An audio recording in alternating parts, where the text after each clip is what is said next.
is actually a philosophical point of view. That when one looks at the universe, one finds that it is put together in such a way that it appears to have been designed, being with intelligence. In other words, it looks as though it were intelligently created. The argument is that when any time you find something that looks like it was created, it was created. A classic example that is argued about by both sides is the watch. If you're walking down the beach and you find a watch on the beach, you don't think, oh my goodness, the tide must have pushed together some rocks into this interesting little thing here. No, you say this is a device. This is something that someone has created and designed, and therefore there is a designer, there is a watchmaker. On the one side, there are those who say when we look at the universe, that's what we see. And we believe in a designer because of its design. Or not necessarily the whole universe. It's recently been used to apply to particular things in the universe, such as the diversity of biological life on Earth. On the other point of view, are those who say that's just an appearance. Because you weren't around when this thing was naturally created by pure material forces, and because it took place over such a gradual period of time, and by such a complicated process that evades your imagination, that you are unaware that in fact this is not designed. It comes out as a natural consequence of the nature of things, given enough time and given enough accidents, given enough random chance, and a filtering mechanism that itself is random results in this outcome that when you look at it, indeed may appear to be designed. I am impressed by not merely the complexity of the universe, which indeed I can see the other side. I can see how one could look at the complexity of the universe and say, given enough time, given enough trials, you could have come up with something like this.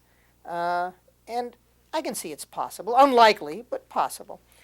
But what's more compelling than the unlikeliness of this marvelous creation coming about by accident, compared to a room full of monkeys typing on typewriters who eventually come up with the collected works of Shakespeare. That is possible, but unlikely. But there's something even more compelling than that, and that is the filtering mechanism. In other words, suppose your monkeys in the room are typing randomly, but there is a filtering mechanism that's throwing away the garbage and retaining the good stuff. The mere fact that it's true, this filtering mechanism can explain why the monkeys seem to be producing good stuff, but the question then just gets pushed back to where did this filtering mechanism come from? So there is a sort of something not scientific in nature, but beyond science, that because it deals not with the question perhaps so much of how the universe came about, but why it came about, it perhaps belongs more in the province of religion. But at least for me, I'm impressed both by the complexity of the universe, yes, but even more by the filtering mechanisms that allow this to have happened. Maybe it's analogous to justice. If you believe that justice wins in the end, that which is right wins in the end. Well, in the scientific world, there's not questions of right and wrong, but that which works comes out in the end. Something called the cosmological or the anthropic principle. The anthropic principle was put forth that when you look at the fundamental constants of the universe, the mass of the electron and the proton, the fundamental charge of particles, the speed of light, and so on, these very, very basic values, that if any one of them had been off by the slightest amount in one direction or the other, that the universe, as we know it, could not have existed. Life, as we know it, could not have existed. Intelligence would not have existed. And therefore, the reflection on that we could sit here and say, wow, would not have been possible, is a great philosophical question. It's called the anthropic principle, and there are two explanations put forward to it. One, the intelligent design explanation. The universe is as it is because God had a purpose for it. That purpose included mankind. And therefore, of course, the universe has those parameters which allow mankind to exist. The other is the materialist point of view, which is, it is this way because if it had not been this way, we wouldn't be here discussing it. A universe with any other set of parameters would not have intelligent beings discussing it, and therefore why be surprised that there are intelligent beings discussing it? This, of course, in turn raises the probability question that, okay, so if the universe had been otherwise, there'd be nobody to question it. But so still, how is it that if it's a matter of purely random chance, if the fundamental constants could have been, anything, it's infinitesimal chance that they would be what they are. And the answer to that, the hypothesis that has been put forward is, well, maybe there are an infinite number of universes. And in all the other universes, nobody is discussing this question, only in ours. An interesting hypothesis, unlikely in my opinion, but in any case, strictly a philosophical hypothesis. It certainly has nothing to do with science. And as far as religion is concerned, well, I guess it depends on your religion. In the Muslim religion, where we believe that God is the creator of all the worlds, number not stated could well be infinite. In fact, I would expect it to be infinite. Then even if you accept this hypothesis, you're still consistent with the Muslim religious point of view. Yes, intelligent design is definitely not a science. I've said it's a philosophy. And I guess if you wanted to ask what kind of philosophy, it would be closer to aesthetics than anything else.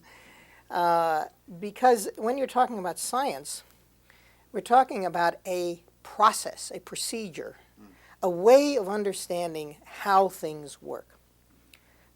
Intelligent design doesn't address the question of how things work, other than hypothesizing a designer. Any number of possible outcomes of this designer's choice would have to be acceptable. Again, one of the philosophers who keeps coming up in all of these, Al-Ghazali, pops up here again. Al-Ghazali, in his refutation of the philosophers, said that what he disliked most about the philosophers was their claim that everything is the way it is because it could be no other way. They said the universe is shaped like an onion because that's the only possible way for a universe to be. And Al-Ghazali says, I'm not going to say whether the universe is shaped like an onion or not. Maybe it is. But if it is, it's because God chose it to be that way. Therefore, Al-Ghazali's views about any number of questions that are put forward would be the same. I don't want to argue as a religious question whether this or that is the way that God structured the universe. What I want to argue is that whatever way it is the way he intended it. It is that way because he willed it to be that way. And therefore, going back to the anthropic principle, if there are an infinite number of universes, Al-Ghazali would say, maybe it's true. It's true because God wanted it to be true. That this always happens when a religion is formed, or when any worldview is formed. It will tend to reflect the scientific views current at the time that the worldview is established. Science, however, while religion wants to stay the same, religion wants its views to be universal and unchanging. Science has no such pretensions. Science is constantly questioning itself and adapting itself to new evidence or to better understanding of the old evidence. And therefore, if a point of view, people at a certain point of time believed that the universe was young, that would be easily incorporated into the religious point of view at the time the religion is formed.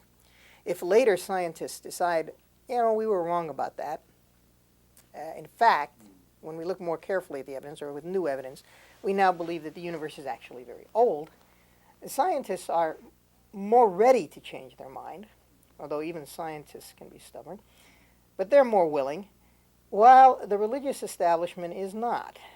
It has confused a scientific view, which it has entangled itself with, but which is not really essential to the religion, with the essence of the religion, and therefore takes the criticism of the old science as a criticism of the religion. In this case, the age of the universe, I believe that the Christians embrace this widely because of, I think it was Bishop Ussher, who did the calculations adding the ages of the prophets. Now, this was certainly not science, old or new. This was a particular interpretation of the Bible. And it's an interpretation that I would want to question, but this isn't the place to question it. Let's just say it was an interpretation that at the time did not conflict with scientific views because the age of the universe was not known. In fact, the age of the universe was discussed and debated by scientists at the beginning of the 20th century, after Bishop Ussher, in conjunction with the question of the method by which the sun was producing energy. The ancient scientists believed that the sun was eternal, and therefore it never occurred to them to ask, well, where does the energy of the sun come from? Modern science established very clearly that there's a conservation of energy, and therefore if the sun is radiating away energy, it's going to run out someday. And so the question was only, when would it run out? And this was debated at the beginning of the 20th century, with most of the scientists convinced that the sun couldn't be more than about 10,000 years old, because even, for example, if the sun were made out of pure coal, burning with 100% efficiency, it would burn out after about 10,000 years. And you can do the calculations to prove this. So that provided a nice upper limit. But then new evidence came along when certain chemical radioactive dating techniques and so on studied the record of the Earth and began to show that actually the Earth itself looked like it was a lot older than 10,000 years, millions of years old, and maybe billions of years old. Now, if the Earth was that old, the sun had to be at least as old, one would think. And so how do you account for this? And there was an argument within the scientific community, with the old guard saying that the sun couldn't be more than 10,000 years old, and that therefore these terrestrial scientists must be doing something wrong.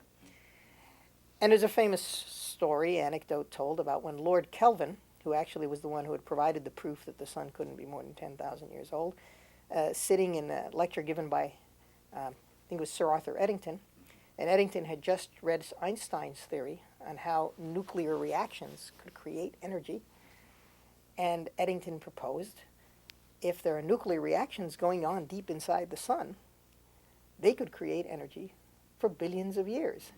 And Lord Kelvin was sitting in the front row, and Lord Kelvin tended to listen with his eyes closed so you would think he was asleep if you saw him. But when he heard this, one eye open. For scientists, this is the